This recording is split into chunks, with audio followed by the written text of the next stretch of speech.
आप सभी लोगों का फिजिक्स फैक्टर चैनल में स्वागत है। सब्सक्रिप्शन फ्री है बच्चों, तो सब्सक्राइब करें मेरे यूट्यूब चैनल को और बेल बटन दबाना बिल्कुल मत भूलना, जिससे आपको मिलेंगे फिजिक्स के सारे लेटेस्ट वीडियो सबसे पहले। हेलो दोस्तों, आज का हमारा लेक्चर नंबर 13 है करंट इलेक्ट्रिसिटी का। और इस लेक्चर में हम देखेंगे पावर और एनर्जी के बारे में। हमने लास्ट क्लास में देखा था ईएमएफ, सेल और basically terminal voltage, internal resistance वगैरह के बारे में। तो आज के लेक्चर में हम बात करेंगे energy, electrical energy, basically electrical power कैसे डिफाइन किया गया है, इलेक्ट्रिकल एनर्जी क्या होती है, एक टर्म है पावर रेटिंग, उसकी भी हम चर्चा करेंगे, पावर रेटिंग। और हम अपना इलेक्ट्रिसिटी बिल कैसे भरते हैं उसका भी कैलकुलेशन हम देखेंगे इस लेक्चर में, ठीक है। तो मतलब ऐसा जे एडवांस के दृष्टि से उतना तो इम्पॉर्टेंट नहीं है, मगर कॉन्सेप्चुअल मतलब क्लियरिटी होनी चाहिए इन सब टर्म्स में। तो चलिए स्टार्ट करते हैं आज का लेक्चर। तो पहला टर्म है हमारा इलेक्ट्रिकल पावर। तो मैं लिख देता हूँ यहाँ पे, समझते हैं व्हाट इज़ इलेक्ट्रिकल पावर, ठीक है। अब देखो, इलेक्ट्रिकल पावर को P से रिप्रेजेंट करते हैं और ये स्केलर क्वांटिटी है। जस्ट लाइक आपने वर्क एनर्जी पावर में पढ़ा था कि power is a scalar quantity. So ये हमारा स्केलर क्वांटिटी है। और बेसिक डेफिनेशन तो आपको पता है, इसका ऐसा यूनिट पता है। ऐसा यूनिट क्या है पावर का? वाट होता है, वाट्स, ठीक है, या फिर जूल पर सेकेंड भी आप बोल सकते हो। और इसको डिफाइन कैसे किया है? पावर का एक्चुअल डेफिनेशन है dW/dt, ठीक है। और आपने देखा हो वर्क पावर एनर्जी में भी F.V, मतलब ये सब यहाँ पे आपको यूज़ नहीं करना है, यहाँ अलग इसको डिराइव करेंगे हम पावर का फॉर्मूला। तो ये तो इसका मतलब हमने वर्क एनर्जी में पढ़ा था कि rate of doing work is called power, ठीक है। तो यहाँ भी वही है कि इलेक्ट्रिकल वर्क बेसिकली किस रेट से की जा रही है तो उसको हम पावर बोलते हैं, मगर यहाँ फॉर्मूला कुछ डिफरेंट निकल के आएगा तो उसको हम देखेंगे। अब देखो, यहाँ पे बच्चों को कन्फ्यूजन होता है दो टर्म्स में, एक power delivered by the battery और power supply to the battery, एक टर्म ये है। और दूसरा टर्म है पावर कंज्यूम्ड बाय रेसिस्टर। तो ये काफ़ी इंपॉर्टेंट है और इन दोनों में आपको डिफरेंस पता होना चाहिए, फॉर्मूला का भी डिफरेंस और साथ में कैसे अप्लाई करना है डिफरेंट सिचुएशन में। तो ये दो टर्म आपको समझना है बेसिकली। एक है power supplied by the battery, battery की हम बात कर रहे हैं, बैटरी कितना पावर सप्लाई कर रहा है या फिर बैटरी कितना पावर कंज्यूम कर रहा है और बैटरी को आपने कितना पावर सप्लाई किया। बेसिकली बैटरी यदि डिस्चार्ज हो रहा है, मोबाइल सपोज आपका डिस्चार्ज हो रहा है, तो बेसिकली बैटरी सप्लाई कर रहा है power to the all external circuits, ठीक है। और यदि आप मोबाइल को चार्ज करो तो external source basically power provide कर रहा है बैटरी को, तो बैटरी वो चार्ज हो रहा है, ठीक है। तो यहाँ पे बैटरी से रिलेटेड दो टर्म है कि power supplied by the battery और power given to the battery, तो ये क्लियर होना चाहिए। और दूसरा टर्म है हमारा, दूसरा एस्पेक्ट है पावर का कि power consumed by resistors. Bulb कितना कंज्यूम कर रहा है पावर, फैन कितना कंज्यूम कर रहा है पावर, एसी कितना कंज्यूम कर रहा है, फ्रिज आपका कितना कंज्यूम कर रहा है, ट्यूबलाइट कितना कंज्यूम कर रहा है, तो इसको आपको समझना है। तो power consumed by the resistor, ठीक है। और रही बात हीट की, एनर्जी की, तो एनर्जी वही है, पावर को आप टाइम से मल्टीप्लाई कर दो और PdT इंटीग्रेशन आपका एनर्जी हो जाएगा, तो उसकी हम बाद में चर्चा करेंगे। और फिर यहाँ एक और टर्म रिलेटेड है पावर रेटिंग की, तो इन तीनों टर्म्स को बारी बारी से हम पहले समझते हैं, ठीक है। तो चलिए समझते हैं पहले कि power supplied by the battery क्या होता है, ठीक है। तो यदि मैं बात करूँ पावर सप्लाइड बाय बैटरी और power given to the battery, okay. Supplied by और supplied to the battery, by और टू में डिफरेंस है। जब पावर बैटरी से सप्लाई की जाती है तो उसको हम पॉजिटिव बोलते हैं, ये पॉजिटिव पावर है, ठीक है। तो सपोज कोई बैटरी है और ये करंट ऐसे फ्लो कर रहा है, मतलब एक तरह से ये डिस्चार्ज हो रहा है ना बैटरी, मतलब पॉजिटिव टर्मिनल से करंट निकल रहा है, तो हम बोलते हैं ये पावर सप्लाइड बाय। ये जो डायग्राम है वो power supplied by the battery है और यहाँ हम पावर डिफाइन करते हैं V/I। और एक्चुअली ऐसे ही ले लेता हूँ मैं, पोटेंशियल डिफरेंस एक्चुअली क्या होता है, work done by battery and work done by battery क्या होगा, V/dQ, और basically work done by time, so V/dQ/dt basically VI ही आ गया। तो डायरेक्टली मैं फॉर्मूला लिख देता हूँ। तो power supply bye the battery होगा VI। यहाँ पे आप कोई फॉर्मूला नहीं लगाओगे, I²R, मतलब V को IR से रिप्लेस कर दो, ये सब कुछ नहीं लगा, सिर्फ एक सिंगल फॉर्मूला है V/I, इसको आपको याद रखना है। कोई I²R मतलब या फिर v²/r इसको यूज़ नहीं करना है, क्योंकि हम बात करें यहाँ पे किसकी, बैटरी की। तो यहाँ पे मैक्सिमम बच्चों को कन्फ्यूजन होता है। तो power supplied by the battery VI होगा और ये पावर पॉजिटिव होगा, ठीक है। वैसे पॉजिटिव निगेटिव का तो ज़्यादा मतलब इंजीनियरिंग में वगैरह में आता है, तो ज़्यादा इसमें कन्फ्यूजन मतलब क्वेश्चन इस पर नहीं आएंगे, डायरेक्टली आपसे मैग्नीट्यूड पूछेगा। मगर यदि बैटरी सप्लाई करे पावर एक्सटर्नल सर्किट में, जैसे इस तरह का डायग्राम है, या फिर बैटरी आपका इस तरह से कुछ सपोज मैं ऐसा बनाऊँ और करंट ऐसे फ्लो कर रहा है, मतलब निगेटिव से पॉजिटिव टर्मिनल में current higher potential lower potential में फ्लो कर रहा है, तो हम बोल रहे हैं कि ये बैटरी डिस्चार्ज हो रहा है, बेसिकली डिस्चार्जिंग ऑफ बैटरी। और जब बैटरी डिस्चार्ज हो तो पावर पॉजिटिव होता है और बैटरी एक तरह से सप्लाई कर रहा है एक्सटर्नल सर्किट में पावर अपना, ठीक है। अब power given to the battery क्या होगा, I mean power supplied to the battery की बात करूं मैं, फॉर्मूला सेम होगा, पावर सप्लाइड टू बैटरी। तो यहां भी फॉर्मूला सेम ही है V/I, बट यहाँ पे आपको निगेटिव देखना पड़ेगा, ये निगेटिव होगा क्योंकि ये यहाँ पे पावर इसकी निगेटिव होगी, ठीक है। क्योंकि और इसका डायग्राम कुछ इस तरह से बनेगा, एक तरह से आप बैटरी को चार्ज कर रहे हो करंट से, ठीक है। तो कितना पावर सप्लाई हो रहा है, मतलब किस रेट से आप एनर्जी सप्लाई कर रहे हो, तो VI रेट से, मतलब रेट की बात करो तो VI रेट पॉजिटिव मैग्नीट्यूड आप बोल सकते हो। अब ऐसे बोल सकते हो, ऐसा नहीं कि -VI से अप्लाई कर रहा है, आप बोल सकते हो VI वैल्यू जो है वो उसको सप्लाई की जा रही है एवरी सेकंड, ठीक है। एनर्जी, उतनी एनर्जी एवरी सेकंड सप्लाई आपको हो रही है। तो power supply to the battery clear है, power supplied by the battery clear है। अब बात करते हैं पावर कंज्यूम्ड बाय रेसिस्टर, जो कि मैक्सिमम मतलब प्रॉब्लम्स वगैरह में आते हैं, मतलब ये आपको याद रहना चाहिए, इसमें बस एक फॉर्मूला है V/I।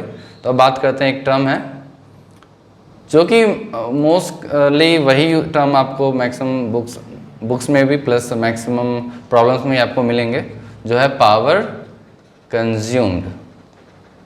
कंज्यूम्ड बाय रेसिस्टर, ठीक है। रेसिस्टर ने कितना पावर कंज्यूम किया, बल्ब ने कितना पावर कंज्यूम किया, आपके इलेक्ट्रिकल एप्लियंस ने कितना पावर कंज्यूम किया, तो उसके लिए हमको ये तो एक तो V/I या फिर I²R या फिर V²/R, ये तीन फार्मूला है। और ये तीन फार्मूला कैसे आया, ये तो हमने V/I देख ही लिया, V/dQ। और यदि आप V को IR से रिप्लेस कर दोगे तो आपको ये फॉर्मूला आ जाएगा, और I को V/R से रिप्लेस कर दोगे तो आपको ये फॉर्मूला आ जाएगा। तो आपको डेरिवेशन में कोई दिक्कत नहीं होना चाहिए। अब बात है कि ये जो तीन हमारा फॉर्मूला है, किस फॉर्मूला का यूज़ करें और कैसे यूज़ करें, इसमें भी बच्चों को कन्फ्यूजन होता है, ठीक है। तो इसको हमको समझना है अच्छी तरीके से।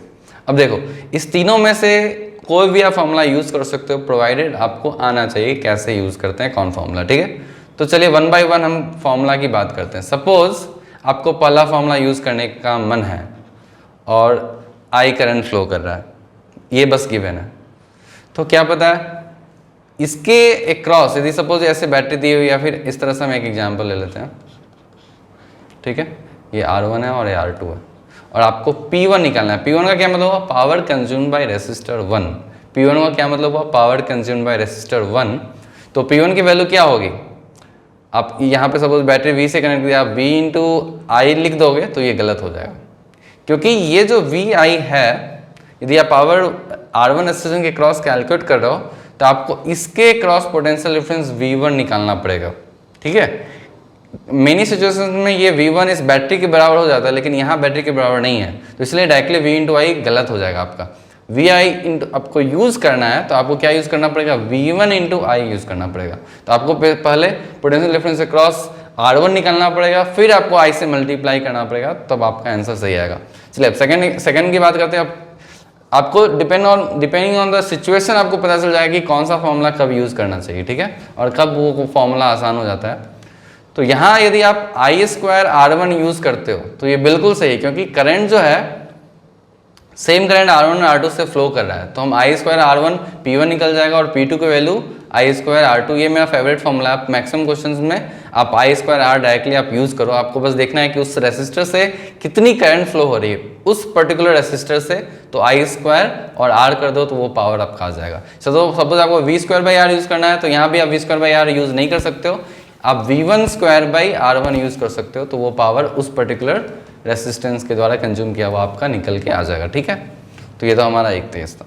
अब चलो देखते हैं किस केस में, अभी तो मैं रिकमेंड कर रहा हूँ आपको I2R यूज़ करने के लिए, किस केस में V2/R या फिर VI यूज़फुल हो जाता है वो मैं बता देता हूँ। सपोज इस तरह से आपका रेसिस्टेंस पैरेलल में है, ठीक है, और यहाँ हमने V वोल्ट से बैटरी कनेक्ट कर दिया और ये हमारा R1, R2 और R3 है। अब यहाँ पे देखो ये करंट I टोटल होगा और ये I1 होगा और ये I2 होगा और ये I3 होगा, ठीक है। अब यहाँ पे पावर थ्रू 1 अब V इंटू डायरेक्टली I1 कर सकते हो, प्रोवाइडेड I1 आपको कैलकुलेट करना पड़ेगा। I1 फिर कैलकुलेट करने में थोड़ा सा टाइम लग जाएगा, तो सबसे बेस्ट ऑप्शन है यहाँ पे P1 निकालने का। डायरेक्टली पोटेंशियल डिफरेंस आपको इसके क्रॉस पता है, तो V2 ये तो आपको दी हुई है बैटरी डिवाइड बाई R1 कर दो, डायरेक्टली वो पावर कंज्यूम बाय रेसिस्टर 1 आ जाएगा। तो यहाँ पे V2/R हमें मतलब थोड़ा यूजफुल हो गया, मतलब थोड़ा आसान पड़ गया। ऐसे ही P2 की वैल्यू आप V2/R2 लिख सकते हो और P3 की वैल्यू और V2/R3। फिर भी आपका मन नहीं है मेरे को I2R ही हमेशा यूज़ करना है, जो कि मैं प्रेफर करता हूँ हमेशा I2R, कोई बात नहीं। यहाँ पे आपको I1 कैलकुलेट करना पड़ेगा और P1 की वैल्यू हो जाएगी I1/R1, तो इसको भी कैलकुलेट कर सकते हो। लेकिन जब सर्किट क्लियरली दिख जाए आपको पोटेंशियल डिफरेंस किसी रेसिस्टर के क्रॉस, तो V2/R आप यूज़ कर सकते हो। यदि किसी भी रेसिस्टर के क्रॉस क्लियरली आपको करंट दिख जाए तो I2R यूज़ कर दो, बेसिकली यही है। और VI हम जनरली नहीं यूज़ करते हैं, तो VI हम जनरली यूज़ नहीं करेंगे, हम मैक्सिमम टाइम यूज़ करेंगे I2R और V2/R, ठीक है। और मेरा फेवरेट मेथड है, मतलब फेवरेट फार्मूला I2R ही है, तो मैं मैक्सिमम जगह I2R ही प्रयास करता हूँ यूज़ करने का। I2R का सिंपल फंडा है कि आप उस रेसिस्टर से देखो कितना करंट फ्लो कर रहा है, ठीक है, और वो जितना करंट फ्लो कर रहा है उसका स्क्वायर कर दो और रेसिस्टेंस से मल्टीप्लाई कर दो, तो वो power consume by that particular resistance आ जाएगी, ठीक है। तो ये तो हमारा पावर कंज्यूम बाय रेसिस्टर। तो किसी भी सर्किट में कोई रेसिस्टेंस की वैल्यू दी हुई है, बैटरी की वैल्यू दी हुई है, तो आप निकाल सकते हो कि वो पर्टिकुलर रेसिस्टर कितना पावर कंज्यूम कर रहा है, कितना electrical energy per unit second और पर यूनिट टाइम बेसिकली वो कंज्यूम कर रहा है, ठीक है। तो ये तो हमारा, तो आई थिंक आपको क्लियर हो गया हो पावर सप्लाइड बाय बैटरी क्या है, power supply to the battery क्या है, पावर कंज्यूम बाय रेसिस्टर क्या है और इलेक्ट्रिकल पावर क्या है, ठीक है। अब एक बहुत ही इंपॉर्टेंट टर्म है, जनरली पता नहीं बुक्स वगैरह में मेंशन होता है रहता है, मगर बच्चों को कन्फ्यूजन होता है उसमें भी, तो वो है पावर रेटिंग। पावर रेटिंग क्या है, तो चलिए पावर रेटिंग को समझते हैं, और ये इंपॉर्टेंट टर्म है। तो हमारा नेक्स्ट टर्म है जिसको हमें समझना है, जिसको हम बोलते हैं पावर रेटिंग। तो इसको हम P rated comma V rated, सबसे पहले समझते हैं कि पावर रेटिंग है क्या। किसी भी डिवाइस का, इलेक्ट्रिकल डिवाइस, चाहे वो बल्ब हो, ट्यूबलाइट हो, फैन हो, मॉनिटर हो, टीवी हो, कुछ भी, मैन्युफैक्चरर दो चीज़ मस्ट मेंशन करते हैं, मतलब जरूरी मेंशन करते हैं, वो है कि उस डिवाइस को आप कितना वोल्टेज सप्लाई करोगे, मतलब वो डिवाइस बेसिकली कितने वोल्टेज पे वर्क करेगा। आप खरीद के लाओगे तो कुछ तो वोल्टेज सप्लाई करना होगा, कितनी चीज़ आप बस 12 वोल्ट सप्लाई कर देते हो, कितनी चीज़ बैटरी, सपोज आपका घड़ी है, घड़ी को थोड़ी आप AC प्लग से जोड़ दोगे, घड़ी को तो आप जो 1.5 वोल्ट का बैटरी वही लगाओगे, रिमोट को 1.5 वोल्ट का बैटरी लगाओगे। तो हर एक इलेक्ट्रिकल एप्लियंस में वो मैन्युफैक्चरर मेंशन करेगा कि वो डिवाइस कितने वोल्ट पे ऑपरेट करता है, तो उसको बोलते हैं वोल्टेज रेटेड और रेटेड वोल्टेज, ठीक है। और वो भी मेंशन करेगा वहाँ पे मैन्युफैक्चरर कि जब आप इतनी वोल्टेज सप्लाई करोगे तो वो कितना पावर कंज्यूम करेगा, बेसिकली उसकी कंजम्पशन क्या होगी। लेकिन वो जो कंजम्पशन होती है वो उस पर्टिकुलर वोल्टेज के अकॉर्डिंग होती है। अब सपोज आपने 100 वाट का बल्ब लिया और उसमें लिखा हुआ है 100 वाट का ये बल्ब है और वोल्टेज 220 वोल्ट है, ठीक है। अब ये ज़रूरी नहीं है, यहाँ पे बच्चों का ये कन्फ्यूजन होता है कि सर 100 वाट मतलब हमेशा 100 वाट कंज्यूम करेगा, बिल्कुल नहीं। वो 100 watt of energy, basically 100 joules of energy every second वो कंज्यूम तभी करेगा जब आप उसको सप्लाई करोगे 220 वोल्ट। और ऐसा हमेशा नहीं है कि आपके घर में हमेशा 220 वोल्ट एग्जैक्टली सप्लाई हो, कभी 210 हो सकता है, 200 हो सकता है, कभी कम वोल्टेज होता है, 150 वोल्टेज होता है, कभी कभी ज़्यादा भी होता है, 240 वोल्ट हो जाता है, 250 वोल्ट होता है, तो डिपेंडिंग ऑन द सप्लाई। तो power rating is different than power consumption, इसको पहले आपको समझना है। यदि आपके घर में कांस्टेंट 220 वोल्ट ही है तब पावर जो रेटिंग है उसके अकॉर्डिंग वो कंज्यूम, लमसम ऐसा ही होता है कि मतलब घर पे हम जनरली एज्यूम करते हैं लमसम की 220 वोल्ट है तो उस पावर रेटिंग के अकॉर्डिंग वो कंज्यूम करता है। लेकिन एक्चुअली यदि एक क्वेश्चन आपसे पूछा जाए तो आपको एक्चुअल सॉल्व करना पड़ेगा कि कितना वो पावर कंज्यूम कर रहा है। सिर्फ रेटिंग के मदद से हम ये नहीं बोल सकते कि ये पर्टिकुलर बल्ब इतना कंज्यूम कर रहा है, ठीक है। तो उसी को हम समझेंगे। तो आपने समझ गया कि पावर रेटिंग क्या है। Power rating is basically labelling of any electrical appliance with rated voltage and rated power. It is a labelling of, आप चाहो तो लिख सकते हो, it is a labelling of rated voltage and rated power of any electrical appliance, ठीक है, by the manufacturers. और इसका मतलब हुआ कि जब आप उतनी वोल्टेज सप्लाई करोगे तो वो इलेक्ट्रिकल एप्लायंस उतना पावर कंज्यूम करेगा, ठीक है। सपोज हमने यहाँ पे बल्ब बना दिया और बल्ब की रेटिंग है 220 वोल्ट्स और 100 वाट्स।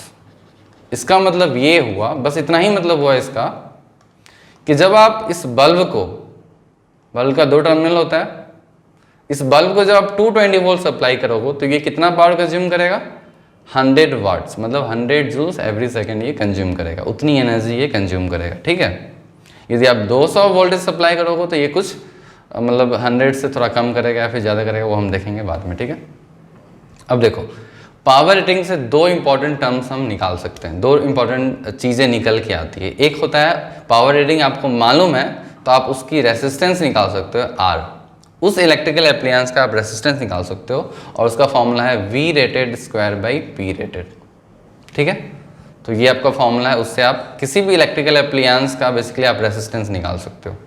और दूसरा इंपॉर्टेंट चीज़ निकल के आता है, आप उस बल्ब और उस इलेक्ट्रिकल एप्लायंस की मैक्सिमम करंट की कैपेसिटी सेफ्टी निकाल सकते हो। तो P rated by V rated इसका फॉर्मूला है।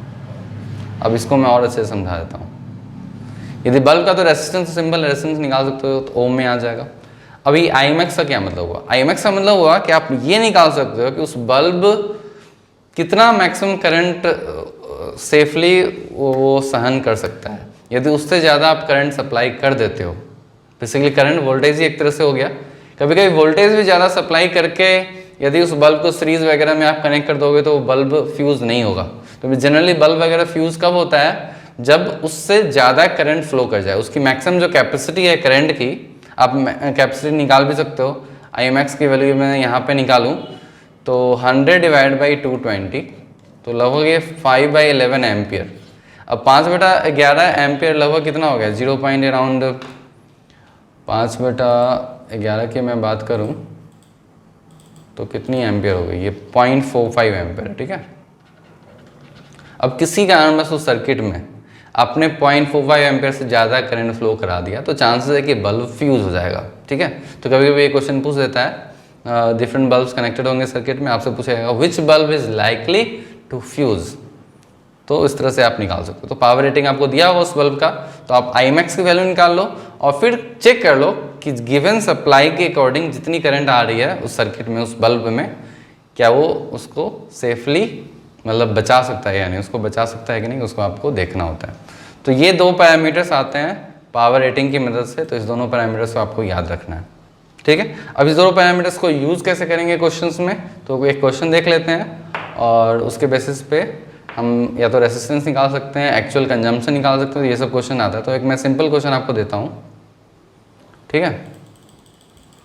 सो क्विकली एक मैं सिंपल क्वेश्चन, सपोज हमने 2 बल्ब कनेक्ट किया, ठीक है, और हमने सप्लाई कर दिया कितना, 200 वोल्ट्स, और इसकी रेटिंग में देता हूँ, ये हमारा बल्ब 1 है और बल्ब 2 है, और बल्ब 1 की रेटिंग में दे दिया 100 वोल्ट्स, 100 वाट्स, और बल्ब 2 की रेटिंग दे दिया मैं 200 वोल्ट्स एंड 50 वाट्स, ठीक है। ये रेटिंग दे दिया। अब आपसे पूछा है कि पहला क्वेश्चन है, बहुत सारे क्वेश्चन पूछा जा सकता है कि which bulb is likely to fuse, क्योंकि ये तो 100 वोल्ट है, आपने सप्लाई 200 वोल्ट किया है। ऐसा नहीं है कि अब 200 वोल्ट उसको सप्लाई किया गया, क्योंकि सीरीज में है तो उसको सप्लाई कम ही मिलेगा, लेकिन यदि 100 वोल्ट से ज़्यादा मिल जाता है तो वो फ्यूज़ करने के चांसेस हैं, मगर ऐसा ज़रूरी नहीं है। और सेकंड है, आपसे क्वेश्चन पूछा गया कि calculate calculate power consumed by each bulb.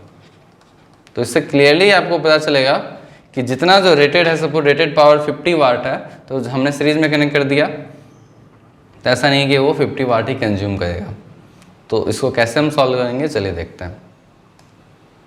सबसे पहला स्टेप कि आप रेसिस्टेंस निकालोगे R1 और R2। रेसिस्टेंस की क्या फॉर्मूला है, मैंने बताया था V rated square by P rated.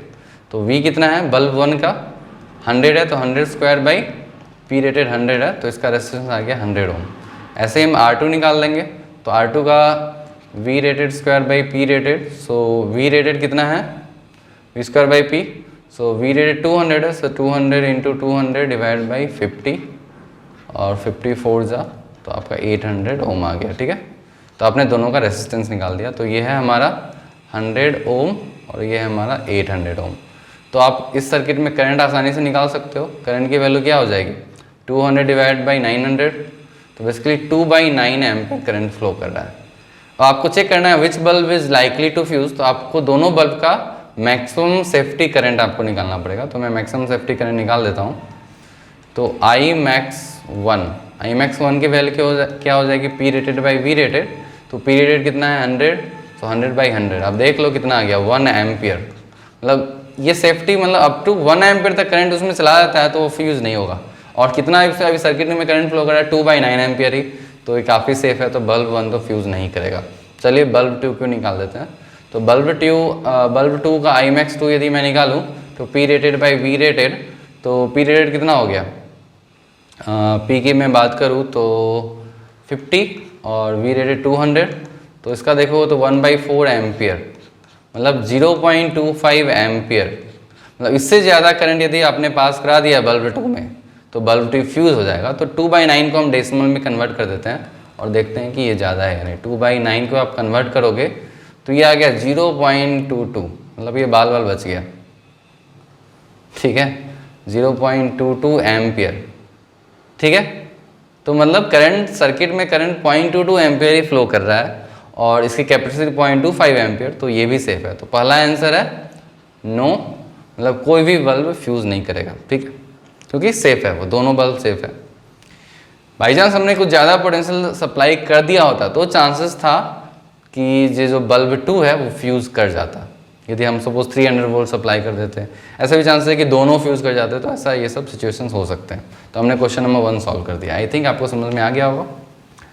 अब क्वेश्चन नंबर 2 भी काफ़ी इंपॉर्टेंट है, मतलब कॉन्सेप्चुअल तरीके से, मतलब ये काफ़ी आसान है मगर ये इंपॉर्टेंट है उन लोगों के लिए जो मतलब फर्स्ट टाइम इनकाउंटर कर रहे हैं इन प्रॉब्लम्स को। ठीक है, तो चलिए क्वेश्चन नंबर 2 को सॉल्व करते हैं। अब आपसे पूछा गया है कि पावर 1, एक्चुअल पावर निकालो, कितना बल्ब 1 कंज्यूम कर रहा है। तो आप सिंपल मैंने बताया I2R ही यूज़ करना आप हमेशा, और I की वैल्यू 2/9 है, तो 2/9 स्क्वायर इंटू R1, और R1 की वैल्यू हमने निकाला है 100, तो कितना आ गया 400/81 वाट्स। तो इतना कंज्यूम कर रहा है अप्रॉक्सीमेटली। मैं इसको डेसिमल में यदि निकाल दूँ तो थोड़ा आपको विजन आ जाएगा, क्लियर हो जाएगा कि 400 डिवाइड बाई 81 तो कितना एक्चुअल कंज्यूम करते हो, 4.9 वाट्स। अब देख लो उसकी रेटिंग कितनी थी, बल्ब 1 की रेटिंग 100 वाट्स थी, लेकिन वो कितना कंज्यूम कर रहा है, सिर्फ 5 वाट कंज्यूम कर रहा है। तो इसका मतलब ये नहीं है कि जितनी पावर रेटिंग उतना ही डिपेंड करता है कि आप कितना उसको सप्लाई करते हो। ठीक है, तो ये हमने समझ लिया। अब चलिए P2 कितना कंज्यूम कर रहा है उसको भी निकाल देते हैं। तो मैं सेम I2R2 यूज़ करूँगा, तो I हमारा 2/9 है स्क्वायर इंटू, और R2 की वैल्यू कितनी है, R2 की वैल्यू हमारा शायद 800 निकला था 800 क्या मैं बोल रहा हूँ। ओके, तो 4 इंटू 800, सो 3200 डिवाइड बाई 81। सो इसको डिवाइड करता हूँ मैं, देखता हूँ कितना आ रहा है डेसिमल में। सो 3200 डिवाइड बाई 81, तो 39.5 वाट्स है। ठीक, तो ये कितना लगभग 40 वाट्स ये कंज्यूम कर रहा है। तो हमने सीरीज में निकाला तो बेसिकली ये दोनों कंज्यूम कर रहा है। ये 50 वाट था और उसमें से बस 40 वाट कंज्यूम कर रहा है, तो ठीक है। तो इस तरह से हम पावर कंज्यूम बाय डिफरेंट, अब इस तरह के बहुत सारे सर्किट दे देंगे। कॉम्प्लिकेटेड सर्किट भी आपको मिल सकता है, एक रेसिस्टेंस सीरीज में, 2 पैरेलल में, 3 पैरेलल में, वहाँ पे आपको कौन सा फ्यूज़ करेगा। तो नॉर्मल जो सर्किट थ्योरी की क्वेश्चन आप सॉल्व करते हो कि करंट डिवाइड करके, तो करंट वगैरह निकाल के और पावर आप निकाल सकते हो, या फिर करंट के मैक्सिमम वैल्यू निकाल के आप चेक कर सकते हो और इस तरह से क्वेश्चन को सॉल्व कर सकते हो। तो इसमें मैं ज़्यादा प्रॉब्लम्स नहीं लूँगा, ठीक है। तो एक तो हमारा ये आ गया। अब एक लास्ट टॉपिक जो हमारा इस आज के लेक्चर का बचा है, जिसको कि बोलते हैं इलेक्ट्रिकल एनर्जी, ठीक है। और हम अपना इलेक्ट्रिसिटी बिल कैसे कैलकुलेट करते हैं इसको भी देखते हैं। तो चलिए हम अपना टॉपिक लिखते हैं इलेक्ट्रिकल एनर्जी, ठीक है। इलेक्ट्रिकल एनर्जी को आप कैपिटल ई से रिप्रेजेंट कर सकते हो और ये हमारा स्केलर क्वांटिटी है। एनर्जी के बारे में पढ़ाई है, इसको हम जूल में मेजर करते हैं। ऐसा यूनिट जो है इसका जूल, ठीक है। मगर यहाँ एक दूसरा यूनिट भी है जिसको कि हम वाट सेकेंड भी बोलते हैं, वाट सेकेंड, बस पावर इंटू टाइम ऐसा एक यूनिट, इसको भी कॉमनली यूज्ड यूनिट है। और किलो वाट आवर, ये भी इसका कॉमनली यूज्ड यूनिट है। सबसे ज़्यादा यूनिट यूज जो है किलो वाट आवर यूज़ करते हैं हम यहाँ पे। आप जूल भी कर सकते हो। अब kilowatt hour watt second को आप जूल में कन्वर्ट करो तो 1 joule equals to 1 watt second. ये तो सिंपल है। अगर आप किलो वाट आवर को कन्वर्ट करोगे तो 1 किलो वाट आवर की वैल्यू हो जाएगी 1 किलो वाट 1000 वाट्स हो गया और 1 आवर 3600। तो बेसिकली ये वैल्यू आती है 1 किलो वाट आवर की वैल्यू 3.6 इंटू 10⁻6 जूल, ठीक है। तो ये कुछ यूनिट्स कन्वर्जन है। और कभी कभी 1 किलो वाट आवर को 1 यूनिट भी बोलते हैं, 1 यूनिट ऑफ एनर्जी कंजम्पशन। एक यूनिट जो आपने देखा होगा, हमारा जो मीटर लगा होता है घर के अंदर, यूनिट ऐसा होता है, आपको पे करना पड़ता है यूनिट्स बेसिकली। तो यूनिट्स का मतलब हुआ कि आप जितना इलेक्ट्रिसिटी कंज्यूम कर रहे हो तो वो एनर्जी आप कंज्यूम कर रहे हो, मतलब पावर इंटू टाइम। और उस एनर्जी को कंज्यूम करके वो बेसिकली यूनिट्स में कन्वर्ट कर दिया जाता है, जो कि किलो वाट आवर होता है। और उस यूनिट के बेसिस पे आप पे करते हो। तो हर एक स्टेट में यूनिट्स की कॉस्ट होती है। सपोज किसी स्टेट में 6 रुपया पे करना है आपको 1 यूनिट का, किसी स्टेट में 5 रुपया पे करना है, किसी स्टेट में कॉमर्शियल यूनिट्स भी होती है, मतलब कॉमर्शियल रेट होता है कि 10 रुपया 1 यूनिट का आपको पे करना पड़ेगा। तो इस तरह से रेट होती है। तो इस बेसिस पे ही हम बेसिकली कॉस्ट निकालते हैं, ठीक है। तो इलेक्ट्रिकल एनर्जी समझ में आ गया। एनर्जी डिसिपेटेड, और हीट भी इसको बोल सकते हो, बेसिकली कभी कोई हीट बोला जाता है। और बेसिकली कितना वर्क बेसिकली इलेक्ट्रिसिटी कर रहा है और कितना टोटल टाइम में बेसिकली कितना वो एनर्जी कंज्यूम किया कोई डिवाइस, उसको हम बोलते हैं इलेक्ट्रिकल एनर्जी कंज्यूम्ड। तो इसमें भी सेम है, इलेक्ट्रिकल एनर्जी सप्लाइड कंज्यूम, तो उसमें मैं जाऊँगा नहीं ज़्यादा। अब बस इसका सिंपल फॉर्मूला मैं लिख देता हूँ यहाँ पे। तो यहाँ पे बस आपको टाइम से मल्टीप्लाई कर देना है। एक्चुअली बात करो तो ये पी डी टी इंटीग्रेशन होता है एनर्जी, ठीक है। पी डी टी का इंटीग्रेशन कर दो, और या फिर आप देखो I square R d t को इंटीग्रेट कर दो, या फिर V square by R d t को इंटीग्रेट कर दो, ये सब फॉर्मूला है। फिर वी आई डी टी को इंटीग्रेट कर दो। इसमें मैं इंटीग्रेशन में फॉर्मूला लिख रहा हूँ। यदि आई वेरिएबल रहा तो, यदि आई कांस्टेंट है हमारा, तो सिंपली एनर्जी का फॉर्मूला हो जाता है आई स्क्वायर आर टी और वी आई टी और V square by R t. तो इस तरह से आप, आई थिंक आपको समझ में आ रहा होगा। तो नॉर्मली हम यही जनरली यूज़ कर लेते हैं, लेकिन अब जे एडवांस वगैरह में इस तरह के क्वेश्चन तो आपको नहीं मिलेंगे। डायरेक्टली आप फॉर्मूला सब्स्टिट्यूट करो, आंसर आ जाए। तो कभी कभी करंट का वेरिएशन दे देते हैं, मतलब करंट वेरी कर रहा होता है, वो आपको दे देंगे और उस केस में आपको निकालना होगा कितना एनर्जी कंज्यूम किया। तो आपको इंटीग्रेट प्रॉपर्ली करना होगा। आई का सपोज फंक्शन दिया होगा, I as a function of T, suppose I equals to T square दे दिया, तो इसको आपको प्रॉपर्ली डालना होगा। सपोज इस सर्किट में करंट वेरिएबल है, तो आपको इंटीग्रेट करके एनर्जी कंज्यूम निकालना होगा। जनरली नॉर्मल केस में पावर को आप डायरेक्टली टाइम से मल्टीप्लाई कर देते हो, पावर इनटू टाइम, कितना टाइम कंज्यूम किया, तो आपका एनर्जी आ जाता है उससे, ठीक है। तो एनर्जी का एक फॉर्मूला है पावर इनटू टाइम सिंपली, उसको भी आप यूज़ कर सकते हो। सारे फॉर्मूला आपको याद होना चाहिए, ठीक है। अब चलिए, अब इसी का हम एप्लीकेशन देखते हैं, जो कि इलेक्ट्रिसिटी बिल का कैलकुलेशन है। तो क्विकली हम इलेक्ट्रिसिटी बिल के कैलकुलेशन पे एक क्वेश्चन कर लेते हैं। So how do we calculate electricity bill, ठीक है। कैसे हम इलेक्ट्रिसिटी बिल कैलकुलेट करते हैं। तो इससे मैं एक सिंपल सा क्वेश्चन पूछूं कि what do we pay for, मतलब इलेक्ट्रिसिटी हम किस चीज़ के लिए पे करते हैं बेसिकली इलेक्ट्रिसिटी का। तो पहला यदि मैं बोलूँ we pay for electricity supply, थोड़ा सा कंफ्यूजिंग मैं दे रहा हूँ option. We pay for voltage supply, third option मतलब ऑब्जेक्टिव है मान के चलो, multiple correct. We pay for current supply, fourth we pay for power supply, और फिफ्थ ऑप्शन में दे देता हूँ we pay for energy supply, और पांचवा option we pay for government, for government, हम गवर्नमेंट को फॉर हेल्प करने के लिए पे करते हैं बस, क्योंकि हमको एनर्जी दे रहा है तो ताकि उसका कुछ मदद हो जाए इसलिए हम उसको पे करते हैं, ठीक है। तो हमारे पास 6 ऑप्शन है, मल्टीपल करेक्ट है या फिर सिंगल भी करेक्ट हो सकता है, आपको चुनना है, पहले आप बता दो। तो इसका आंसर जो है, हम सिर्फ एक चीज़ के लिए पे करते हैं जो कि एनर्जी सप्लाई और एनर्जी कंज्यूम्ड। बेसिकली हम सप्लाई को लिखे तो मैं कंज्यूम्ड, इलेक्ट्रिसिटी कंज्यूम्ड लिखूँ, वो ज़्यादा अच्छा टर्म है, अच्छा बेटर टर्म है यदि मैं यहाँ कंज्यूम्ड लिखूँ, ठीक है। तो हम कितना एनर्जी कंज्यूम करते हैं उसी का हम पे करते हैं और कुछ नहीं पे करते हैं। यदि हमारे पास इलेक्ट्रिसिटी सप्लाई है, हम एनर्जी कंज्यूम कर ही नहीं रहे, हम बल्ब जला ही नहीं रहे, तो हमें एक सिंगल रुपया पे नहीं करना पड़ेगा, ठीक है।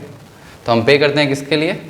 एनर्जी सप्लाई के लिए, पावर सप्लाई के लिए, ना करंट सप्लाई के लिए, ना ही वोल्टेज सप्लाई के लिए। वो सब सप्लाई ऑटोमेटिकली रहता है, लेकिन हम जितना कंज्यूम करते हैं उसके बेसिस पे ही हम पे करते हैं। तो इसका करेक्ट आंसर है एनर्जी सप्लाई, ठीक है। अब चलिए हमारा जो मेन टॉपिक है how do we calculate electricity bill, उसको देख लेते हैं। तो मैं एक क्वेश्चन देता हूँ आपको इलेक्ट्रिसिटी बिल निकालने का, आप निकालो। So question, the following are the consumption of a house every day। Everyday consumption किसी हाउस का है, तो आइटम नंबर और name of appliances,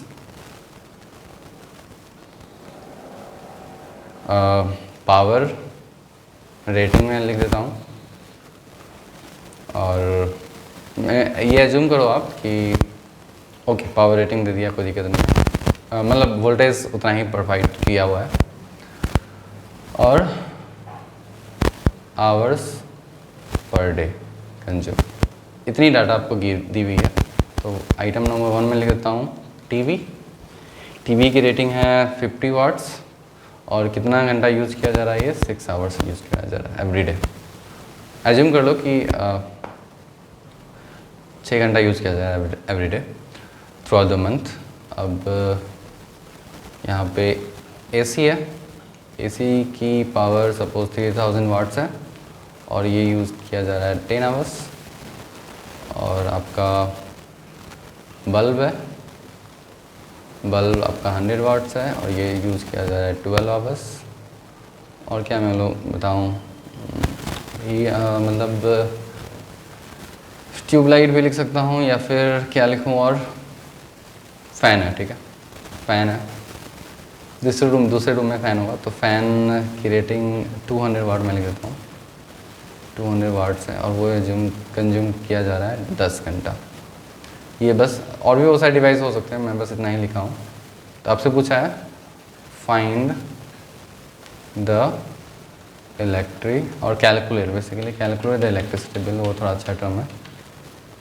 so calculate the electricity bill for this house for 1 month. 1 महीने का आपको पूरा इलेक्ट्रिसिटी बिल कैलकुलेट करना है इस घर का।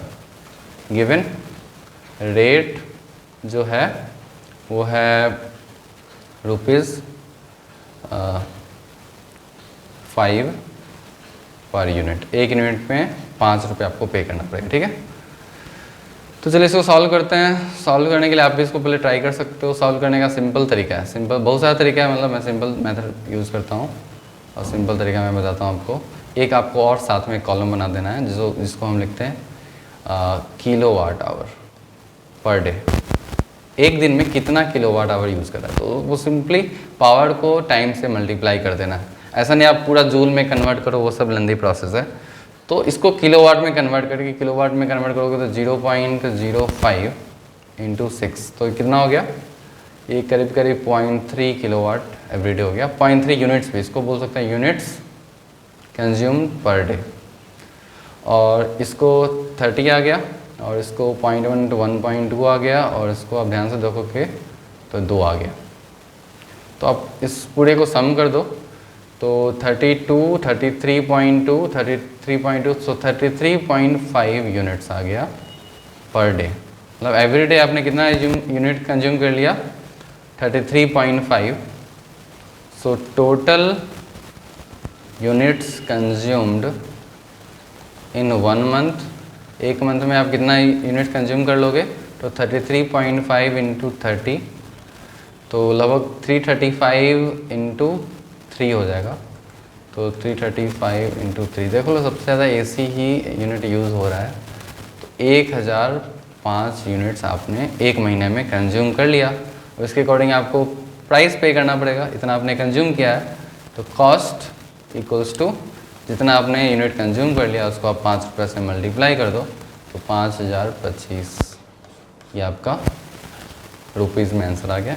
इतना आपको 5000 के लेवल आपको बिल पे करना पड़ेगा, ठीक है। तो इस तरह से हम क्वेश्चन को सॉल्व कर सकते हो। यहाँ बच्चे लोग यहाँ इसको लेंदी कर देते हैं, वो इसको जूल पर सेकेंड और इसको भी आवर्स को सेकेंड में कन्वर्ट करके मल्टीप्लाई करते हैं, एनर्जी निकालते हैं, फिर से एनर्जी को फिर 3.6 इंटू 10⁻6 से डिवाइड करके किलोवाट में कन्वर्ट करते हैं और फिर ऐसे लेंदी प्रोसेस जाते हैं।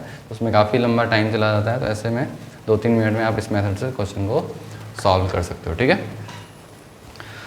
तो I think that's all for this lecture. I think आपको ये लेक्चर यूज़फुल होगा। यूज़फुल हुआ तो please do like and subscribe. अब आगे के लेक्चर में बात करेंगे RC सर्किट के बारे में, रेसिस्टेंस और कैपेसिटेंस टुगेदर, जो कि काफ़ी इंपॉर्टेंट पार्ट है इस चैप्टर का। और फिर उसके बाद इलेक्ट्रिकल इंस्ट्रूमेंट की बात करेंगे। तो 2 टॉपिक और बचा है इस चैप्टर का, तो क्विकली हम कवर कर देंगे। ऑल राइट, तो चलिए मिलते हैं नेक्स्ट क्लास में।